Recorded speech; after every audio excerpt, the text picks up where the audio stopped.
Nous allons voir dans cette vidéo la résolution des systèmes d'équations linéaires en utilisant la méthode de Gauss-Jordan. On s'intéresse dans ce cas-là aux systèmes ayant des solutions uniques. Prenons à présent l'exemple suivant.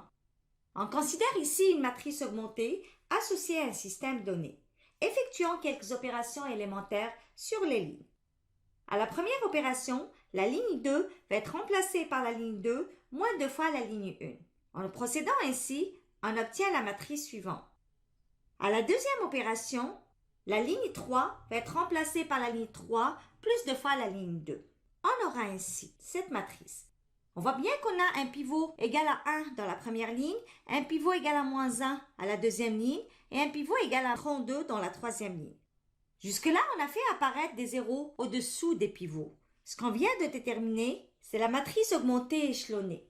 Maintenant, pour faire apparaître des zéros au-dessus des pivots, c'est plus simple de prendre les pivots égaux à 1.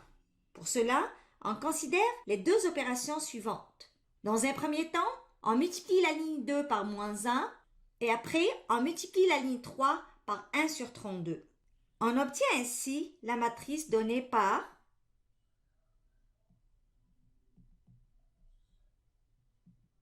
Continuons dans ce sens, où la ligne 1 va être remplacée par la ligne 1 plus 4 fois la ligne 3 et la ligne 2 va être remplacée par la ligne 2 plus 12 fois la ligne 3. On obtient ainsi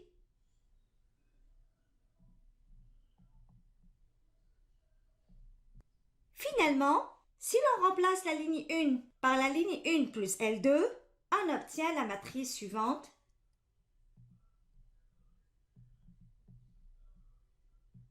On voit bien qu'on a obtenu une matrice ayant un pivot 1 à la première ligne, un pivot égal à 1 à la deuxième ligne et un pivot égal à 1 à la troisième ligne. On remarque que ces pivots sont égaux à 1 et que ce sont les seuls éléments non nuls dans leur colonne. Ce qu'on vient de déterminer jusque-là, c'est la matrice augmentée échelonnée réduite. On vient de voir à partir de cet exemple qu'au moyen d'opérations élémentaires sur les lignes, on a pu transformer une matrice augmentée en une matrice augmentée échelonnée réduite. Généralisons ceci. Donc, on a la définition suivante. La méthode de Gauss-Jordan consiste à transformer la matrice augmentée associée à un système d'équations linéaires en une matrice augmentée échelonnée réduite. On s'intéresse maintenant à la résolution de systèmes d'équations linéaires. Pour cela, on a la proposition suivante. Un système d'équations linéaires peut avoir une solution unique, une infinité de solutions, aucune solution. On verra dans cette vidéo des systèmes ayant des solutions uniques. Prenons maintenant un deuxième exemple. L'objectif ici étant de résoudre un système de 3 équations à 3 inconnus. Notons ce système par 1. Pour utiliser la méthode de Gauss-Jordan, on va devoir dans un premier temps représenter ce système par sa matrice augmentée. En regardant cette matrice augmentée, on voit bien que c'est la même que celle qui a été considérée à l'exemple 1. On a vu ensemble qu'au moyen d'opérations élémentaires sur les lignes, cette matrice augmentée a été transformée en une matrice augmentée échelonnée réduite, laquelle se traduit par un système qu'on note par 2. Ainsi, les systèmes 1 et 2 sont équivalents, donc ils ont le même ensemble de solutions.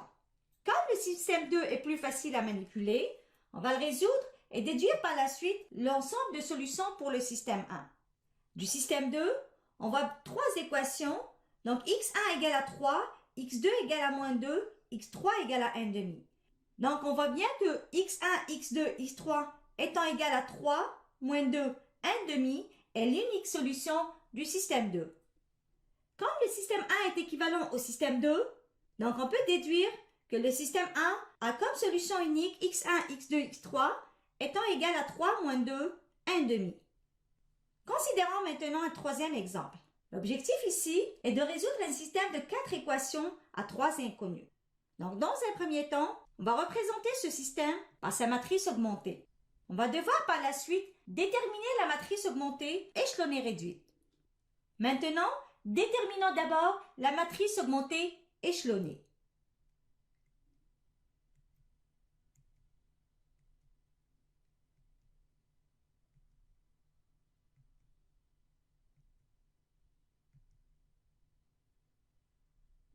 Maintenant qu'on a la matrice augmentée échelonnée, je vous demande de déterminer la matrice augmentée, échelonnée, réduite.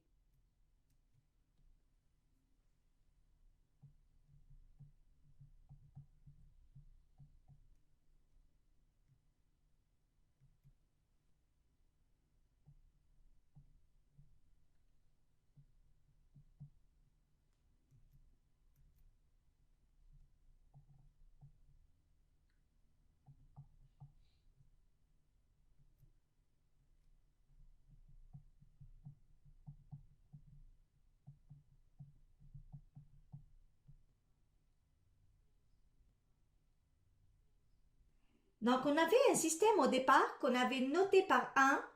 On l'a représenté par sa matrice augmentée, laquelle, au moyen d'opérations élémentaires sur les lignes, a été transformée en une matrice augmentée échelonnée réduite. Cette dernière se traduit par un système qu'on va noter par 2. Donc, on voit bien que les systèmes 1 et 2 sont équivalents. Donc, ils ont le même ensemble de solutions. À partir du système 2, on a la dernière équation 0 égale à 0. Cette équation est toujours vérifiée. On voit aussi qu'on a x1 égale à moins 4, x2 égale à 2, x3 égale à 7. Donc x1, x2, x3 étant égal à moins 4, 2, 7 est l'unique solution du système 2.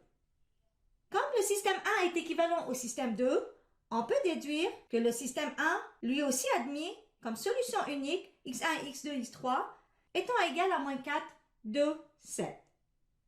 En résumé, nous avons pu voir aujourd'hui la résolution de systèmes d'équations linéaires en utilisant la méthode de Gauss-Jordan. On s'est intéressé aux systèmes ayant des solutions uniques. On a vu que la méthode de Gauss-Jordan consiste à transformer un système donné ou un système qui lui est équivalent mais qui est plus facile à résoudre.